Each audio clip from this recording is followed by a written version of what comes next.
Hey gamers, TomTom here, and 3 Cheez-It boxes to celebrate the fact that we've hit 300 subscribers. Thank you, by the way. Today, I wanted to let specific albums on the side and actually talk about a whole genre of music.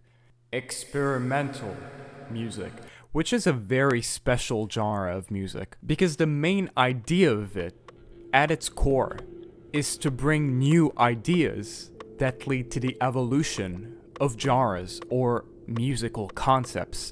There are no signature instruments, there are no boundaries, and there are no rules to this genre.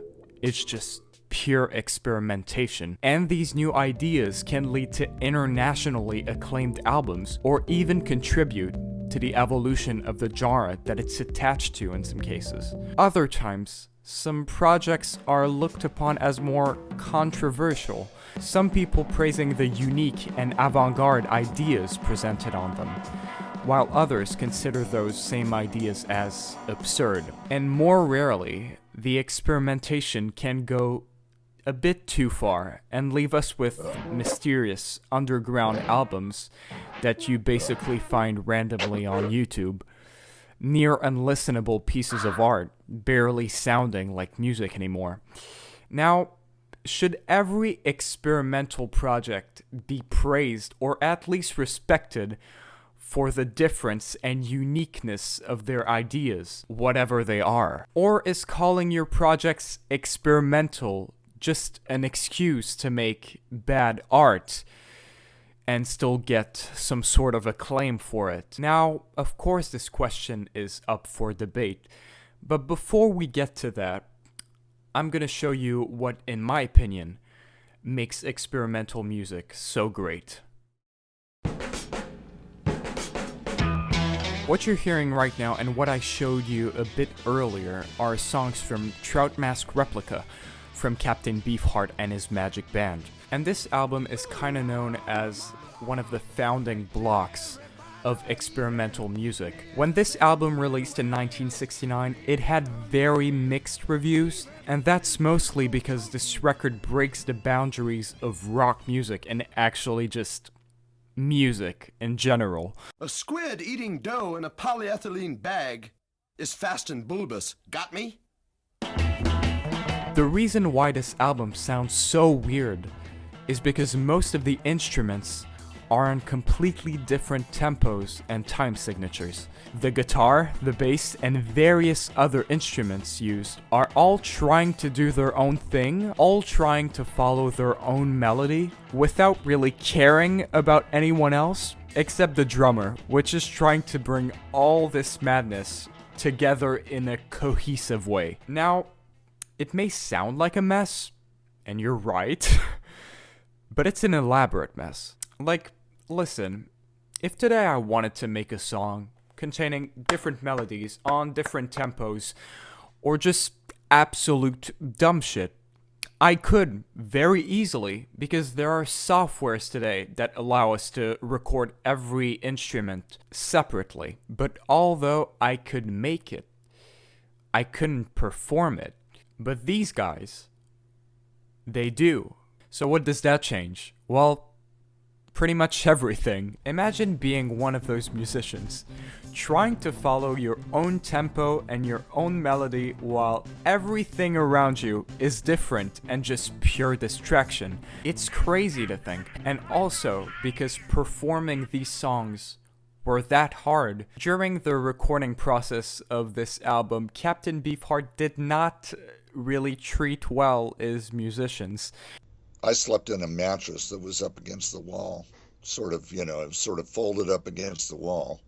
And that was I couldn't sleep on the floor. The other guy slept on the floor in sleeping bags. And I couldn't do that. And, but anyway, we'd get up and there was nothing to eat usually. Maybe a piece of toast or something. There was hardly any food in the house. There's an amazing video about an interview with a musician from the band. If you want to check that out, I highly encourage you. It's very interesting. And in the end, what you're left with is an hour and 18 minutes of absurd and psychedelic soundscapes. I could literally make a video about this album alone, so maybe someday. Even today, this album is usually recognized as one of the best experimental records ever made.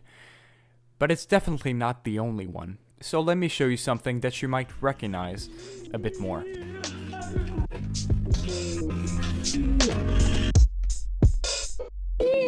Earl Sweatshirt's past few records were pretty big innovations, or at least intriguing projects in the world of experimental hip-hop, reinventing the use of samples in rap instrumentals, making some interesting, unique, and sometimes disorienting songs. Nephew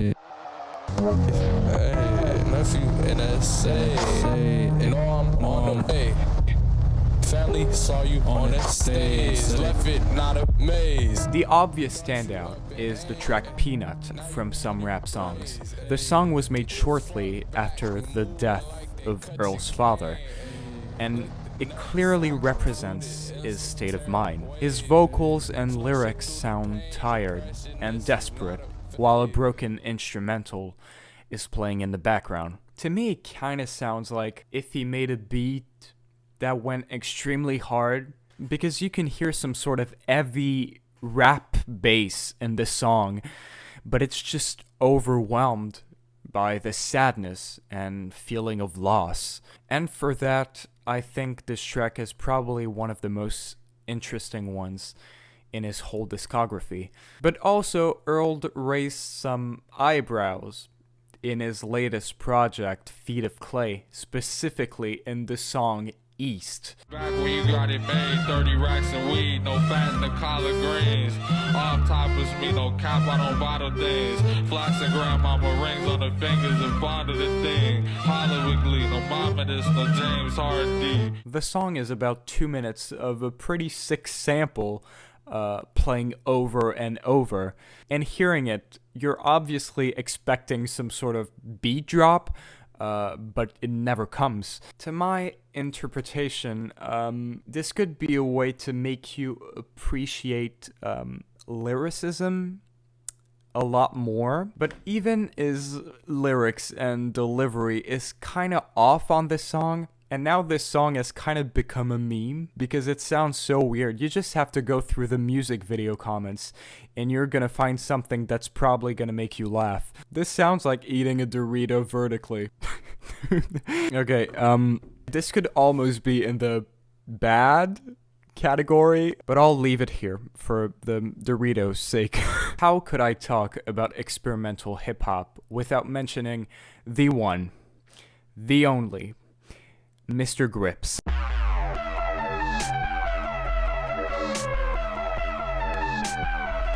I think it's kind of well known how much Death Grips was an influence for so much music today, so I won't go too deep into it, but goddamn, this band is cool. Their music kind of share the same thing as what Trout Mask Replica did, being sometimes very disorienting at first and pretty damn aggressive, but nonetheless, they were experimenting right from the start with some wild ideas like printer rap.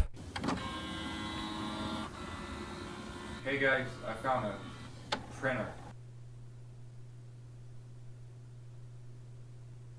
Want to make a song? Bass melter, Dr. Barrel, trigger rain, swerving donuts, gets the grain, how blade goes rider, rips the brain, kaleidoscopic bullet train, never gave up. But of course there's also a lot of producers bringing out their experimental ideas in both solo and collaborative projects. Alejandro Gersi, commonly known as Arca, is one of those creative minds, having produced songs for FKA Twigs, Bjork, or even Kanye West. But to me, the real place where she shines is through her solo efforts.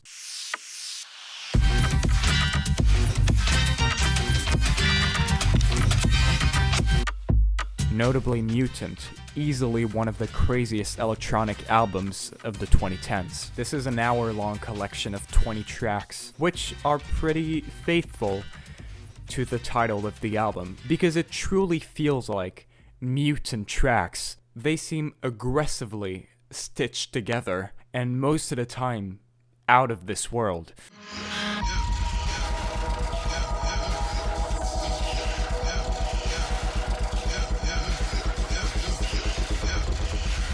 This later evolved into her self-titled album, adding opera-like vocals to the mix. While we're talking about producers, I'd also like to mention some other amazing projects like Flying Lotus's You're Dead,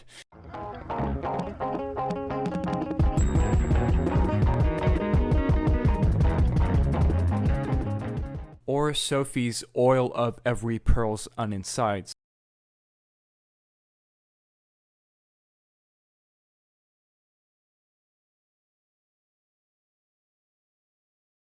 So many other albums or artists I could talk about, but if I did, this video would be like 3 hours. So if you want to share or just suggest music or just like bully me because I didn't include this or this or this.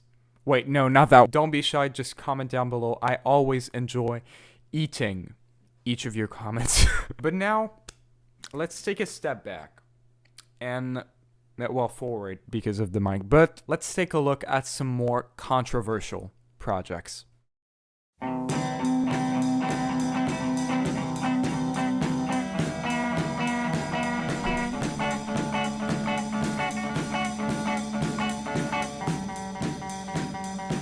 Oh, the rich people want what the poor people got.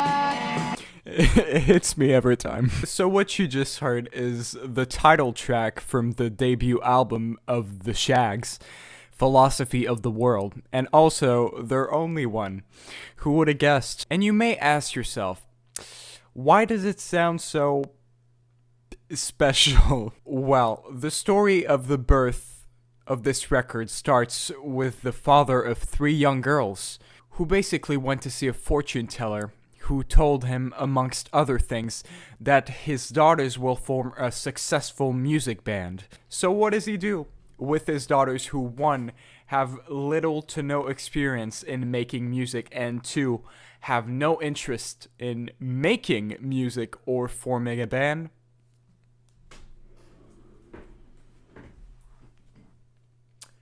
Girls, you're gonna make an album for Daddy. So in March of 1969, Austin will book recording sessions and pull them out of school for the long duration of 1 day, where they will record the entirety of Philosophy of the World, again, in 1 single day. And on June 15, 1969, the album is released. Not that bad. And, of course, the famous classic, My Pal Foot. So I think you already know the response that this record had initially, but as time went on, this album slowly gained praise and attention. And that's, of course, because of the many artists who openly admit they've been inspired by the Shags. In particular, Frank Zappa, Kurt Cobain. And they actually gained enough attention to organize a successful live performance.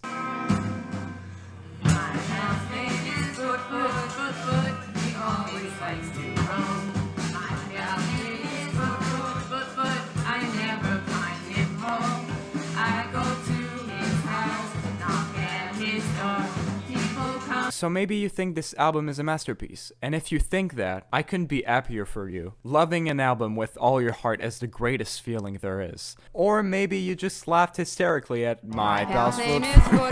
But regardless, this story has a good ending, and that's great. Alright, the next one in the bad category is Farrah Abraham's My Teenage Dream Ended. If, and only if, you haven't heard this album before, I'd like to conduct an experiment. Look at the cover and imagine just what the music would sound like. You got it?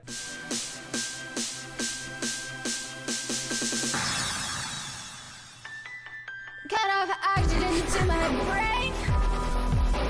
The anxiety fills my veins. Okay. That is not what you thought that would sound like. So if you didn't know, Farrah Abraham, while she was not a musician before this album, but a former reality TV show contestant, I believe. Oh, do shit. Do stuff. Yes, that's right, I'm a fucking felon, but I say shit to your fucking face. That released a book, an autobiography, which was called My Teenage Dream Ended. And this book was very successful commercially, landing at number 11 at the New York Times bestseller list. And this album is actually kind of the soundtrack to this book, each track representing a chapter of the book. But compared to the book, this album was met with very negative reviews from listeners and critics. But weirdly enough, some listeners and critics actually loved the weirdness of this record. Why does it sound so weird? Let's take a listen again.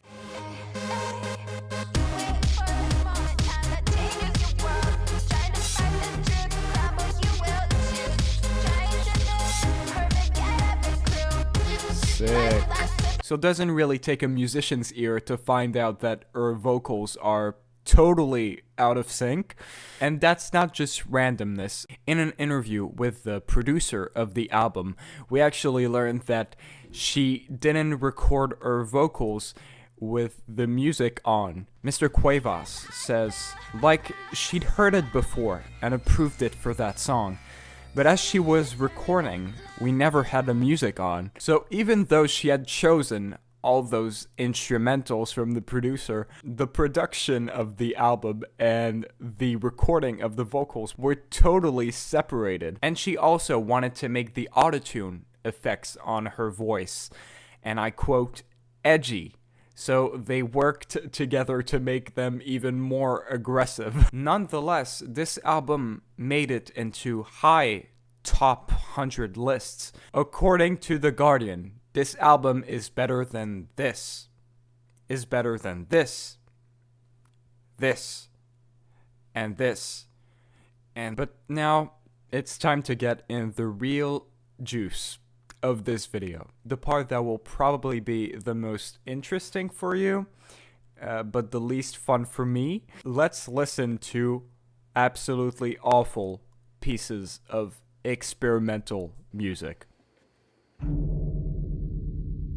These projects are kind of different than in the bad category, because in the bad category, these were controversial albums. There are people who genuinely enjoy these records and people who don't, and that's fine. But these projects in this category are so goddamn awful. I can't even imagine someone who would genuinely listen to this. The first one of those two projects I'm gonna show you today is Stalag's Project Misanthropia. And I think the best way of explaining this record is just to show you straight up what it is.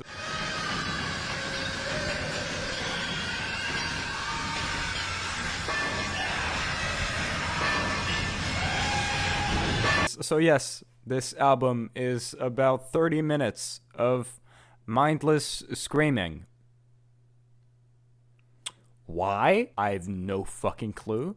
But nonetheless, there's a story behind this record. And I can't start the story with mentioning who Stalag is, because this band is unknown. They're anonymous. They're no one, basically. But what they did was basically they grabbed a bunch of patients from psychiatric and mental institutes, put them in front of a mic, and said, okay, scream as loud as you can for as long as you can. And that's it. That's basically it. And this actually has a name. This is called Scream Therapy or Screaming Therapy. If you want to read more about this, I'll probably leave a link down in the description, but be aware that it most likely doesn't work, because you can hear at about 8 minutes a member of the band getting strangled by one of the patients.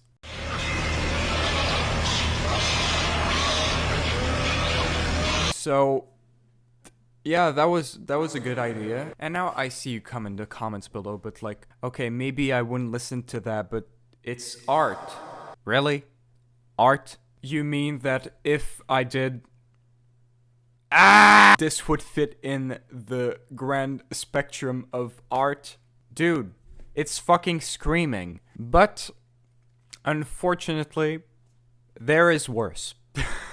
And I think, in my opinion, the worst experimental album is Runzeltern and Gurglestock's Asshole/Snail Dilemma. This album is the worst thing you're gonna hear in your life. It's about an hour of screaming, banging on things, banging on random instruments, rape shit. You know what? I'm just gonna show you this. I present to you the new segment, The Best on Rolls and Talk and whatever the guy's name is.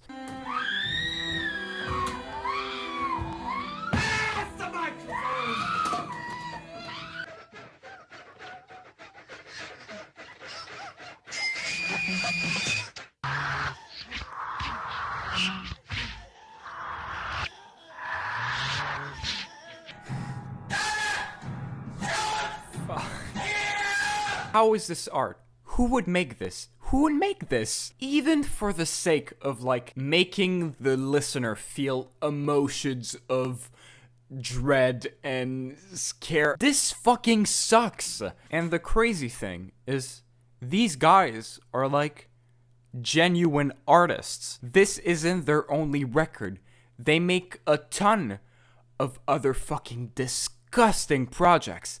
And I don't know how they keep making those. I guess they keep making money off of these. This is just like some Damien Hirst type of shit. All I need to make this album is about an hour, some screaming friends, some whips, some instruments that I'm gonna destroy, and a gun to kill myself. But hey, if you like this record, I still have respect for you. Enough respect that I'm gonna inform you that you can buy this record on CD or vinyl.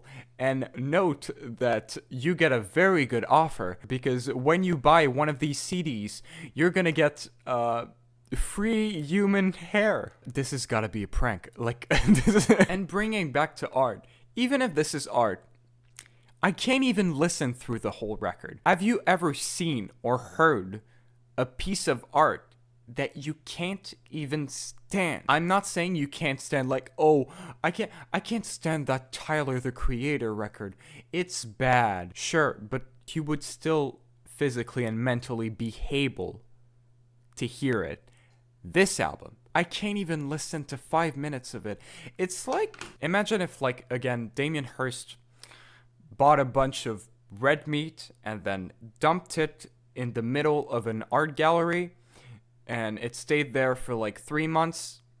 It would rot and it would smell like shit. You couldn't stand that. The stench, you would be like, what the fuck?